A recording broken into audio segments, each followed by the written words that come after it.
What's up, guys? So I wanted to do this video. Originally I wanted to do an install video today, but by the time I got home from work it was already kind of dark. So what we're gonna do inside right now for this first part, we're just gonna kind of show you some things that I bought. We'll just go ahead and dive right into it. So let me turn this off because I think it might be making too much noise. I actually got this as a white elephant gift. I think that's what you call it. Yeah, white elephant. But this is a mini heat press. I got this because I wanted something that was portable enough to do the neck tags. Neck tags, when I get them done, they're like printed in little sheets and they're only like 2x2. And the thing about doing it on the actual heat press was just 15x15 is like you're heating up the entire garment again. And I just figured I picked this one up. This one looks like the Cricut heat press, and if it looks like the Cricut heat press, it was probably manufactured in the same factory at just a different name and half the price. There you go on that. But the thing that I was supposed to install today was actually this thing. So this is actually the thing that I wanted to install today when I got home from work, but I just figured it'd be too dark. It is a SONY head unit with Apple CarPlay, and it's supposed to be the right size for my vehicle. But let me show you the accessories I bought with it, and then we'll just do a little unboxing because I kind of just want to see what's in it.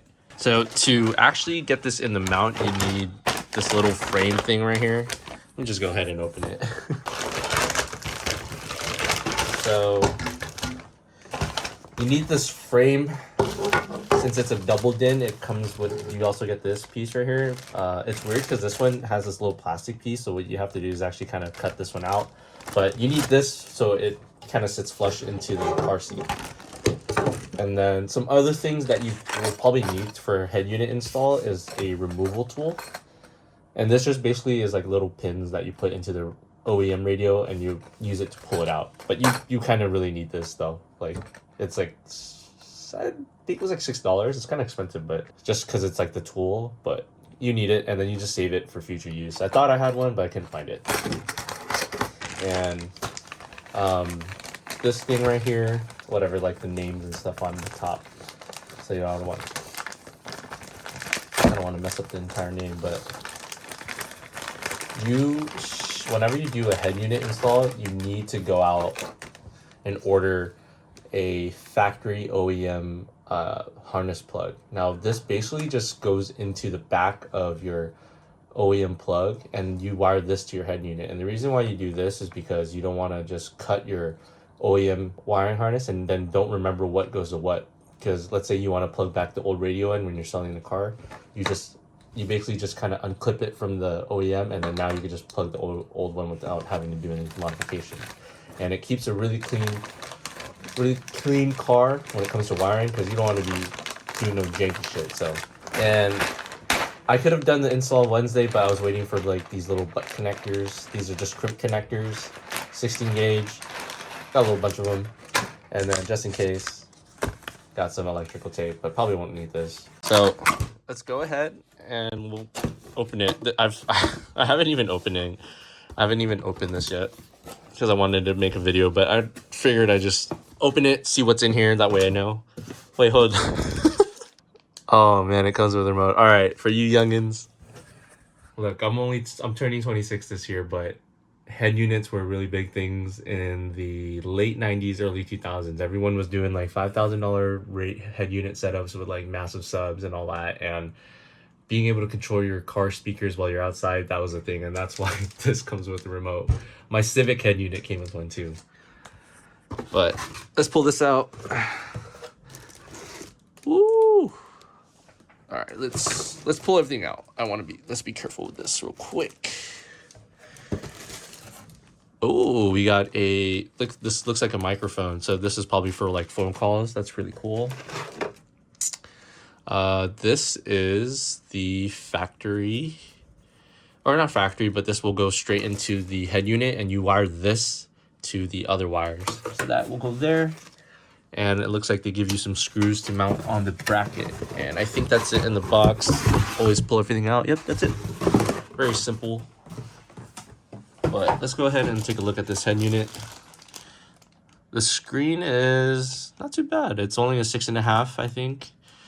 And I could see, let me see, I'm gonna try to set this down some more. Ooh, that's a good spot. So let me show you the modification that needs to be done before we do anything. And tomorrow I'm gonna try to wake up early so I could get started on it, because I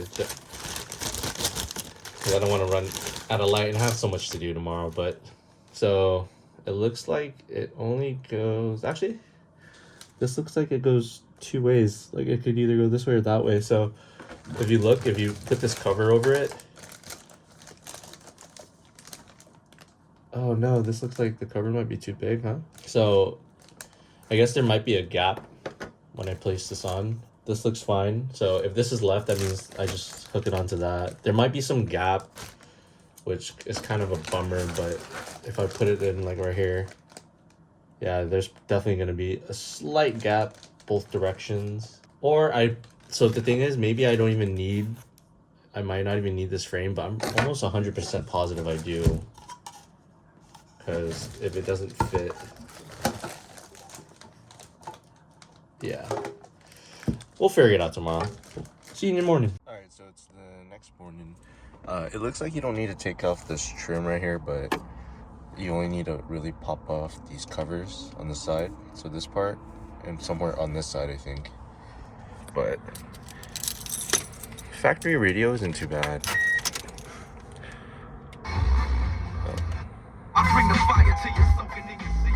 It's not a fluke, it's been tried. I'm the truth. Turn out the light from the world class. There's a slight rattle over here, but I'm just gonna keep it until I can replace the speakers. But first thing you want to do is disconnect the battery. Alright, so I disconnected the wire, put like a little rag here, and then now we're just gonna go in the cabin. And yeah. So before we do that, basically I need to show you guys the connection.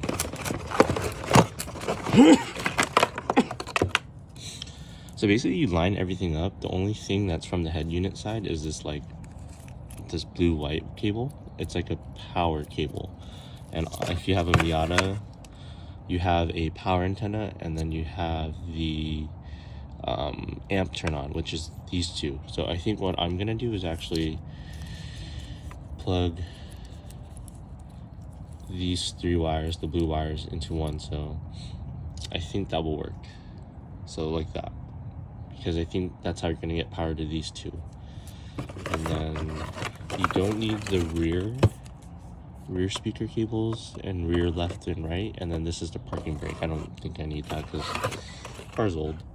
And then I found this like O-ring connector, and then put that as a ground. So I'm gonna find a spot for this, hopefully. All right, so we're gonna take these little plastic trims right here. I have this is not even the right tool, but you could just use that to pop it open. Boom, just like that. And I believe this one, I think it's this thing.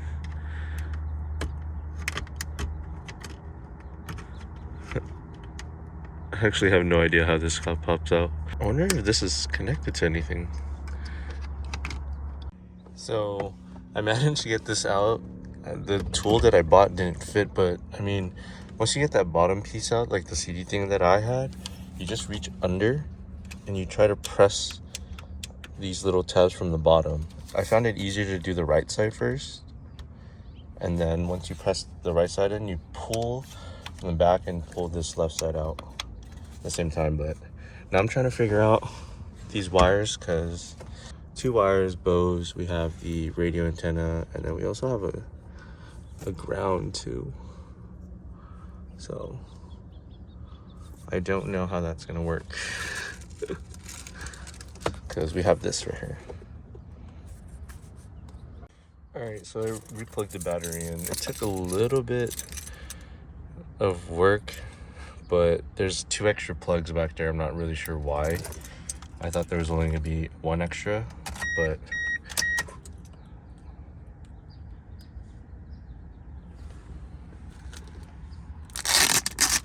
we got power. So everything's on, look. But you can tell that once you turn the volume a little bit, it gets really loud because of the amp. So, I mean, there's nothing else I can do. I mean, I could try to bypass it, but But this is, I think this is fine. But I mean, everything seems to work. The radio works. The button sounds are really loud though. Basically, all I had to do was just literally push it in and it stays in. I forgot to put the mic in, like I said, but I don't really need the mic right now, so we'll just leave it without the mic. What was I gonna say? So basically, this, to use Apple CarPlay, you actually have to plug the wire in, which is kind of lame, but I mean, I guess I really don't need it, so I'm not too tripping about it. But everything works. You just slide this in, and then it doesn't really need that rear support. I guess it just fits fine like this, and I don't really have an issue with it moving. It's pretty secured in. But right now I need to update, so I'm gonna plug this in. I already put the files in here, and then basically we're gonna go to home, go over to settings. I had to turn the beeping off because like, see how like you can't adjust the beeping noise, that's so loud. So that's gonna stay off.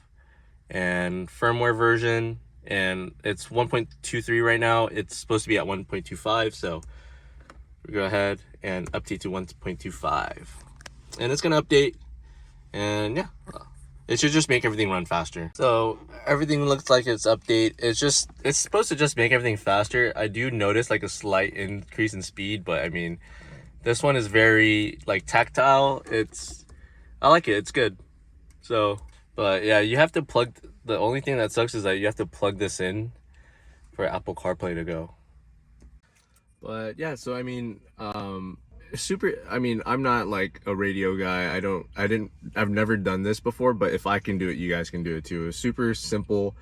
As long as you have the right tools. You do need like a crimper, a wire stripper, and some of the stuff that I showed you guys. But I didn't really film too much about the installation, but you basically you don't have to bypass the Bose. I think that's like the biggest thing. Do you have to bypass the Bose system? So basically, I installed a new head unit with the OEM Bose speakers, and you can definitely get it to power on. You just need to make sure that your amp power is connected to the blue wire for the new head unit, which is just basically like an auxiliary power.